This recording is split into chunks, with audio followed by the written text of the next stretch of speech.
Ok, nú ætlum við að fjalla náttúrulega logran. Við ætlum að sjá hvaðan þetta fall kemur og við ætlum að byrja bara á að skilgreina þetta fall. Og segjum hérna ellin er eitthvað fall sem að tekur inn tölur á bilinu 0 upp í óendanlegt og skilar rauntölum. Og myndmengi er í raun allar rauntölur. Og við erum með tvær skilgreiningar, eða það er skiptum skilgreiningur upp í tvö bil. Annars vegar það sem t er stærra jafnt á 1 og hins vegar þegar t er á bilinu 0 til 1. Þegar við erum á bilinu t er stærra jafnt á 1, þá er ellen skilgreind sem flatarmálið milliferlana x jafnt á 1, x jafnt á t og uslan jafnt á 1 á móti x. Og já, fyrir ekki 1 á móti t segjum við. Og við skulum sjá aðeins mynd hvað ég á við þarna. Svo skulum við skilgreinda fyrir á bilinu 0 og upp í 1. Ég ætla að teikna upp 1 á móti t hérna. Og þið skulum skissa bara hérna upp aðeins grófa mynd hérna. Þið fyrir 1 út á þetta er hitta hérna 1 allavega. Og öðru leyti verður þetta mjög ónákvæm mynd. Þannig að við segjum, ok, ef þetta er 1 og ég er einhvers staðar fyrir ofan 1 eða jafnt á 1, þá segjum við til dæmis, segjum að 2 sé hér.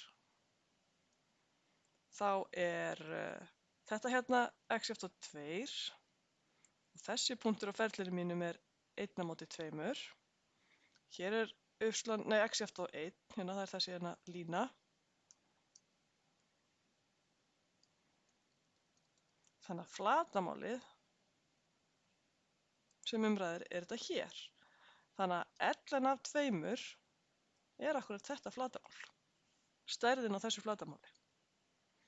Ef ég segi svo ellen af 3, þá er semst færi ég x-gildi mitt hérna í þristin. Og það er þá, ef að skipta lit hérna, það er þá í staðinn þetta hér flatarmál.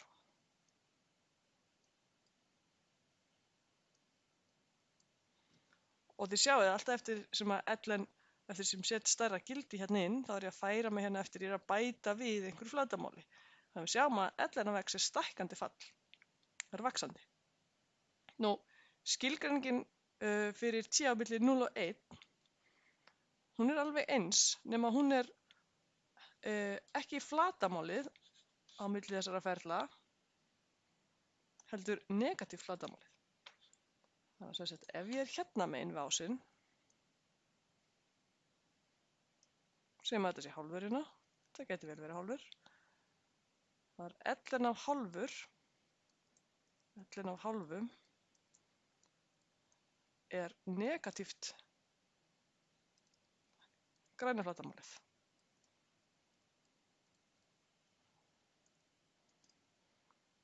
Þannig að þetta er hérna flatarmál. Neikvæð þessi tala. Þetta er eitthvað flatarmál, hefur einhverja jákvæða stærð og ellen af hálfum er neikvæð þetta flatarmál.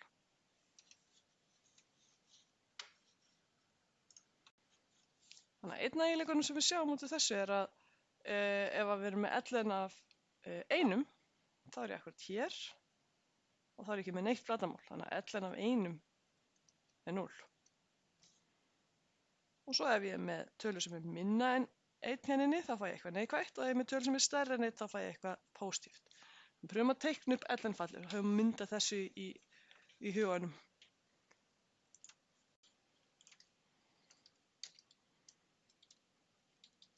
Og ég ætla að byrja á einhverju tölu stærra en 0 með skrifstæði 0,1 og ég var að segja bara upp í 10 til að velja eitthvað og svo ætla ég að plotta x, log af x. Ef við notum hérna MATLAB, þá er náttúrulega logurinn kallaður log. Hérna, sjá, hérna er mynd af þessu. Í 0, hérna, fyrirgeðu.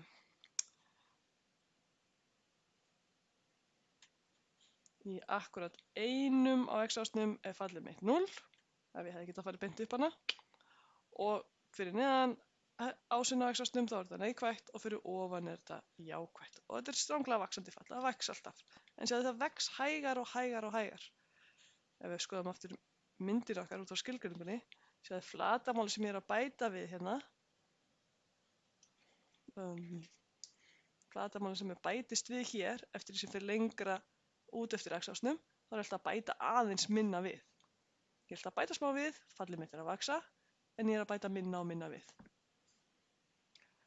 Nú, ég ætla að taka einn af eiginleikum fallsins í þessu myndbandi í viðbót og svo ætlum við að skipta þessu annars niður í nokkur myndbönd, en ég ætla að taka hérna eina reglu differanleika á LN-fallinu.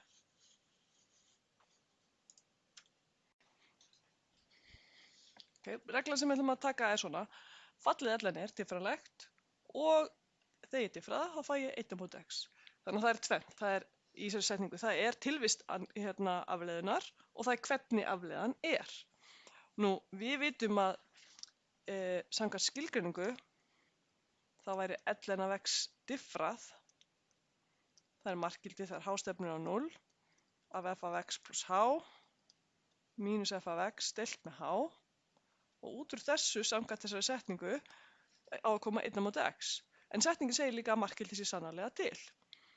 Og við skulum skoða þetta, og ef við pröfum að setja bara beint inn í hérna skilgreininguna, markgildið h-stefnir á 0, ln af x plus h mínus ln af x deilt með h svona, þá er ekki mikið sem við getum gert til að einfalda þetta brot. Við erum með 0 deilt með 0 og við höfum ekki mikið, við höfum enga samanlokareglu eða eitthvað slíkt til að reikna hérna. Þannig að við gerum þetta aðeins annan hátt. Og við ætlum að gera þetta svolítið myndra. Við skulum skoða mynd. Skoðum hérna mynd. Í fyrsta lagi þá er ég með fallið mitt 1 á móti x. Það er hérna ferillinn sem er hérna. Og þetta hér er fallgildi 1 á móti x, af því hérna er ég með gildi x á x-ásnum, og x-ásnum er með x plus h hérna, h er einhver tala sem er pósitív. Þannig ég er semst að skoða þetta fyrir h stærri en 0 hérna. Sjáum það h er hægra megin við, x plus h er hægra megin við x-ið. Í þessum punkti þá, og því að þetta er x-gildi, þá er þetta hérna gildi mitt 1 á móti x plus h. Því er á ferlinum þannig. Ok, nú segi ég flatarmál hérna undir. Það er einmitt ln af x plus h mínus ln af x. Sem sagt, ef ég færi, þegar ég tek flatarmálið af ln af x plus h, það fer ég alveg héðan og niður í 1 sem hann sé þarna. Og þá þarf ég að draga frá ln af x, því ég ætla að draga frá þetta hérna flatarmál. Því hérna er x í mitt. Munið, flatarmálið fór frá, þá var að fara frá 1 og upp í x, þá fengum við ln af x. Ok, þannig að ef við verum sammála að svarta flatarmálið þannig sem ég krassaði yfir, það er ln af x plus h mínus ln af x. Það er fyrsta skref. Þannig að ég litaði þarna snyrtilegra með bláu. Ok, nú ætla ég að bera þetta flatarmál saman við flatarmál þessar tveggja rétthyrninga sem er inn á myndinni líka. Annars verður þessi litli hérna, sem er klálega með minna flatarmál en þetta bláa. Og hver er breiddin á þessum hérna rétthyrningi? Hún er h, af því hér er með x og hér er með x plus h. Og hver er hæðin? Og hún er akkurat fallgildið í þessum punkti. Sem sagt hæðin á kassanum 1 á móti x plus h. Þannig að rauði rétthyrningurinn hérna hefur flatarmál h sinnum 1 á móti x plus h. Og ég sé að rauða flatarmálið, sem sagt þetta hérna, er örugglega minna en bláa flatarmálið. Þannig að þetta er hérna ln af x plus h mínus ln af x er örugglega stærra en h deilt með x plus h. Og svo að samanskapi ætla ég að skoða flatarmálið á stóra rétthyrningnum. Það er þessi hérna. Hann hefur sömu breidd og þetta rauða, nefnilega breiddina h.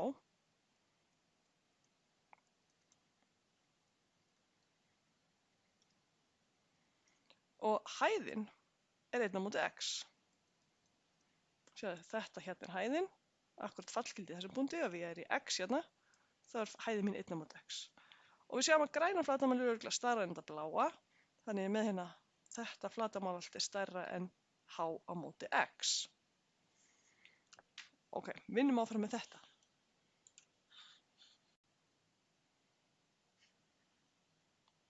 Ok, munum að við erum að skoða þegar h er stærri en 0. Það þýðir að ég má deila í gegn hérna í þessari ójöfnu með h á þess að ójöfnumerki mín snúist eitthvað. Ég fæ sem sagt 1 á móti x plus h er minni en ln af x plus h mínus ln af x deilt með h og hérna deili líka með h hérna í þennan og fæ 1 á móti x. Ok, þessi stærð hérna, ln af x plus h mínus ln af x deilt með h, markgildið þegar h stefnir á 0 af þessari stærð er akkurat afleiða mín. Þannig að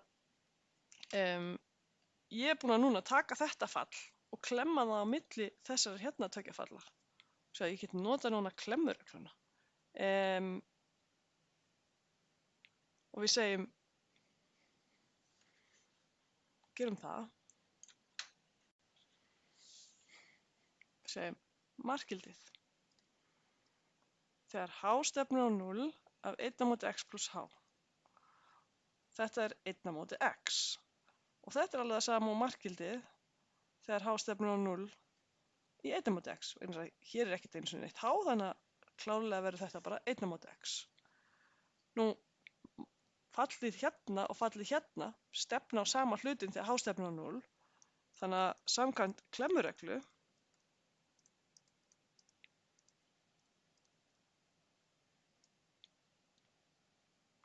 gildir að markgildið þegar h stefnir á 0 fyrir ln af x plus h mínus ln af x deilt með h er líka 1 á móti x. Það er eitt sem við þurfum að passa hérna. Við vorum bara að skoða h stærri en 0, þannig að raunar erum við bara að skoða þegar h stefnir á 0 frá hægri hérna, en á nákvæmlega sama hátt getum við skoða þegar h er minni en 0.